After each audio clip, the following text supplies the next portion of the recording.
to our channel, Surigao-san, for another minutes of treasure analysis of your treasure marker. At ako'y mag-shout out muna sa lahat ng aking avid followers all over the Philippines, Luzon, Visayas, at Mindanao. Kumusta kayong lahat? Mabuhay mga katiyats, brothers and sisters, at sa ating mga OFWs, mga katiyats sa abroad. Kumusta kayo dyan? Middle East, Canada, Australia, New Zealand, Switzerland, also dyan sa Korea, Taiwan, Indonesia, and Malaysia. At sa iyo na bago pa lamang nakapag-bisita sa channel, maraming salamat for subscribing. Ngayon, atin ang tatalakayin itong treasure marker na pinamagatan ko na ang triangle na merong buntot. Paano hanapin ang item? Sa dalawang paraan. Okay mga katiyats, ito yung marker na padala sa atin ng ating katiyats. At sa tingin niya ito ay triangle na merong buntot. Ito yung kanyang tail papunta dito. Okay, at ano nga ba ang kahulugan ng triangle na merong buntot? Merong triangle na ang buntot ay nakabaluktot na ganyan. Ang meaning naman yan ay tingnan sa unahan 15 meters away or more, ay tingnan kung merong malaking bato or malaking kahoy at sa likod niyan ang item na kabaon. Kaya binabaluktot ito kasi nasa likod halimbawa nitong bato or kung kahoy man ang nandyan. Okay, yan ang kahulugan. Ngayon itong straight naman, kung yan ay triangle na straight lamang ang buntot, meaning straight, go ahead in a straight line at tingnan in the distance of 10 to 20 meters. So pag ganitong mga triangle na may buntot, medyo malayo-layo, nasa 10 to 15 or even 20 meters ang distances ng i-survey na digging spot. So it's either 10 or 20 meters pag mga ganito, lalo na pag yung area ay nasa tuktok ng bundok, medyo malalayo ang mga distansya ng bato. Kasi ang mga bato na yan ay hindi naman talaga yan binuhat ng mga Hapon para i-plaster na naka-triangulate, kundi yan ay natural lamang sa lugar na yan na naka-triangle talaga sila, kaya yun na ang ginawang marker mismo ng mga Hapon. Naghanap sila ng lugar na mayroon ng naturally itong position or aligned stones and trees. Okay, pero yung ibang mga maliliit lang na marker ay pwedeng mabuhat yun ng 4 hanggang 10 tao. Yung ibang bato ay idinagdag nila sa mga posisyon and marker, pero yung malalaking bato ay hindi na yan binuhat. Yan ay natural lamang at doon sila nag-carve ng mga treasure markers. Ngayon, tingnan natin ang kanyang mapa. Mamaya na yon. Ito yan. Ang sketch ni Katiyats. Meron na naman akong nakitang ano dito. Anomalya. Ang treasure ethics ng mga code ng mga treasure hunters, after makuha or ma-recover ang item ay babasagin ang pinaka magandang marker sa lugar. Dito mayroong binasag na isang bato, pero hindi naman siya talaga dinurog, nabiyak lang siya at nahati. Okay, at meron akong kutob na hindi yan binasag, yan talaga ay hinati para makagawa siya ng direksyon. Okay, so atin kunin ang kalagitnaan ng biyak na yan. Okay, so ayan, kunin natin yan and then idiretso natin yan dito. So dyan, ipisan lang natin. Okay, so diretso dito sa unahan. Ayan, tingnan natin kung anong importansya ng linya na yan. Okay, kasi ating i-analyze ang posisyon ng mga bato na ito. Yan ay naka-triangle. So kung naka-triangle ng mga bato na posisyon ay magandang marker yan na pag-aralan. Okay, ang history sa lugar, positive. So, ay nakuha sa hill, sa mountain ay meron na daw nakuha. Ang nakuhaan ng item ay okay, so medyo mahirap basahin kasi maliliit ang pagkasulat. Anyway, mayroon na daw nakuha dito, kaya nga itong isang marker ay basag.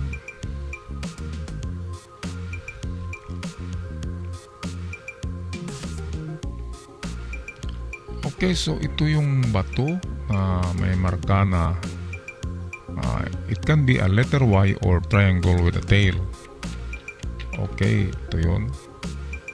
At hindi tayo sigurado kung ito ba talaga ay triangle na may tail or yan ba ay Y na nagaganyan at may dot. Okay, so dalawa ang ating pagbasihan yan.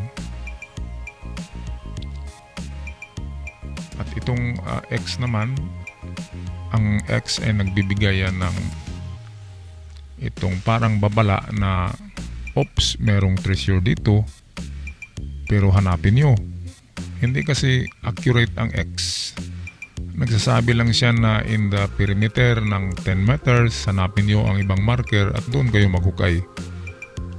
Meron ding X na itong entrance mismo. Meron din X na treasure under the X. Yung bato na may X, meron din ganun na kung saan nakaukit ang X ay doon na maghukay. Pero meron ding X na beginning of the search. Diyan ka mag-umpisa. First step ang X at ikutin ang buong paligid at hanapin pa ang ibang marka. So meaning to say merong treasure sa 10 meters perimeter dito or sa kanyang baba mismo. So malapit lang sa X na bato ang item. Ngayon atin na yan prueba, bigyan ng prueba dito sa ginawa kong drawing. Dito tayo mag-analyze. Okay. So kung ito ay triangle na may buntot, lalo na meron siyang dot, sabi niya ay look ahead, papunta doon. At meron kang makita. Kaya nga pagpunta dito, ang nakita ay X. Look ahead, pwede naman sa look ahead itong makita mo. Okay, so ang kahulugan ng triangle ay treasure on or below the big rocks. Lalo na pag walang buntot, magaganyan lamang ay treasure under. Kung binigyan niya ng buntot, yan ang nagbigay ng direksyon ng buntot. So meaning to say, ang direksyon natin ay papunta dito. Okay, at kung atin yan ilagay sa compass, of course, okay, eksakto yan. Sa norte, east, and west. Karamihan ng mga giveaway ay nasa east and west. At mga malalaki, ang mga treasure bunker ay nasa north or south. So saan ba guys sa inyong tansya ang item? Okay, meron akong nasilip dito na 3 digging spot. Una, bigyan natin ng importansya itong linya sa biyak. Baka yan ay sadyang biniyak ng mga Hapon para gagawa siya ng linya which magbigay ng direksyon papunta dito. Okay? So papunta dyan. Straight natin yan. And then, kunin natin itong distansya nitong ayan, ng tail. Kung sabihin natin na sa tingin ko ay nasa 8 inches yan. Kanina tinignan ko yan. Ito yan guys, oh. Ito mahaba yan. So tingin ko dyan ay 8 inches kung sukatin ito. Okay. Ang haba niyan. So 8 inches. Yan ang distansya. Okay. So gawing 8 meters ang 8 inches. So magiging meters na ito. That's the first distance natin na puntahan. So kung ang 8 meters ay tumama dito sa intersection ng dalawang linya, well, this is our first digging spot. Ngayon, kung ang ating 8 meters ay tumama hanggang dito sa may bato, well, napakaganda. Kasi nandito ang X at sabi ng X may treasure sa palibot ko at hindi masyadong malayo. Okay, so ito ang magandang digging spot para sa akin. Itong number 2. So kulayan natin yan ng yellow. Yan ang aking preferred digging spot, yung itong sa may X na bato. Pero sundin lang kung saan hanggang saan yung 8 meters. Okay, so punta tayo dito ng 8 kung saan yung 8 meters. At kung ang 8 meters naman ay dito lang, okay, dito tayo maghukay. Ngayon, meron akong nasilip na isa pa. Baka sakali na kung i-align nyo kung saan nakaharap talaga ito, ang buntot, baka naman yan ay kung ating i-extend, baka naman ang buntot na yan ay dito tatama sa C. Okay, ang bato yan na kasi sa top view ay C siya tingnan, parang half moon. Meaning, meron diyang nagsimbolo siya ng bilog.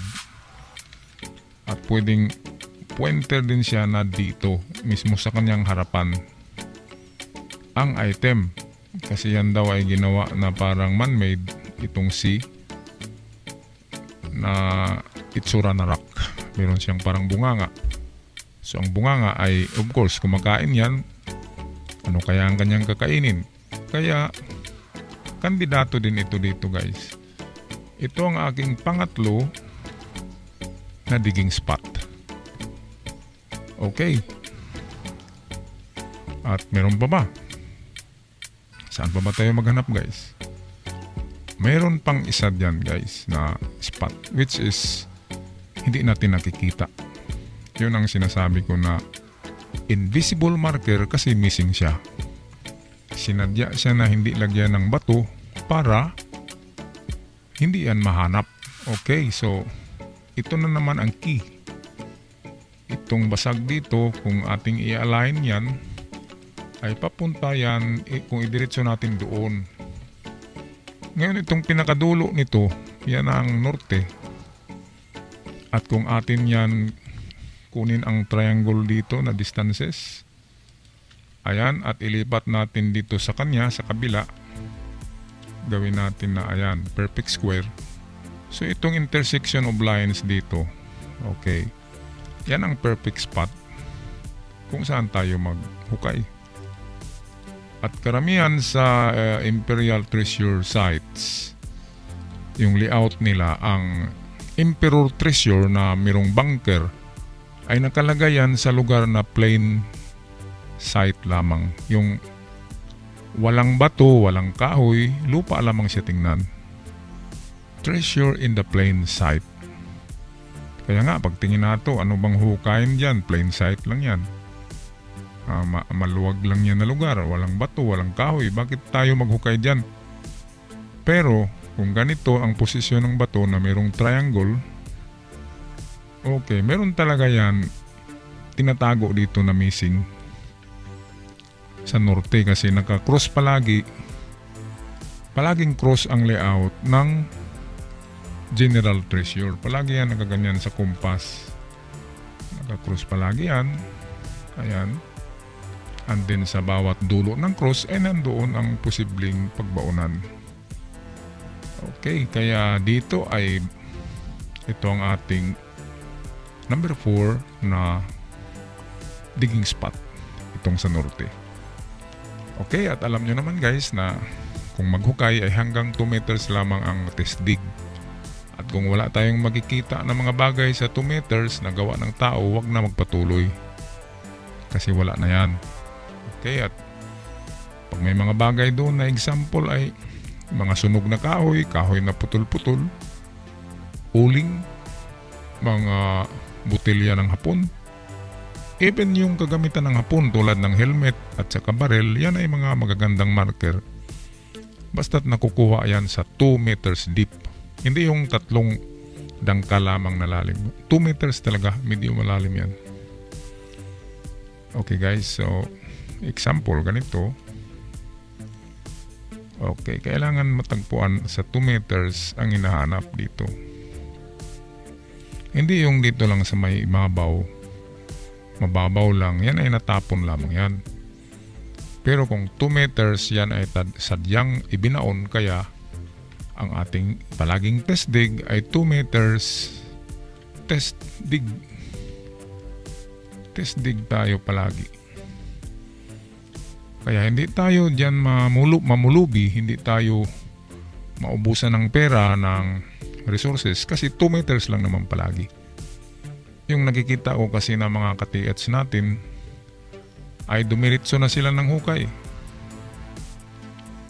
Hanggang sa umabot na sila sa 15 meters, napakalalim na.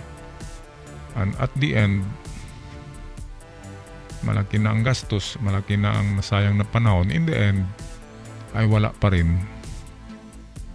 Kasi nga sa 2 meters wala silang marker na nakita, pero nagpatuloy pa sila. Kaya ganun ang ating gawin para hindi tayo masyadong magastusan sa ating pag-treasure hunt. Alright, maraming salamat mga ka-TH. Sana ay meron na naman akong naibigay na kunting pangdagdag kaalaman dyan sa inyong treasure marker. At ako magpaalam na. See you on my next video. God bless. Ciao for now.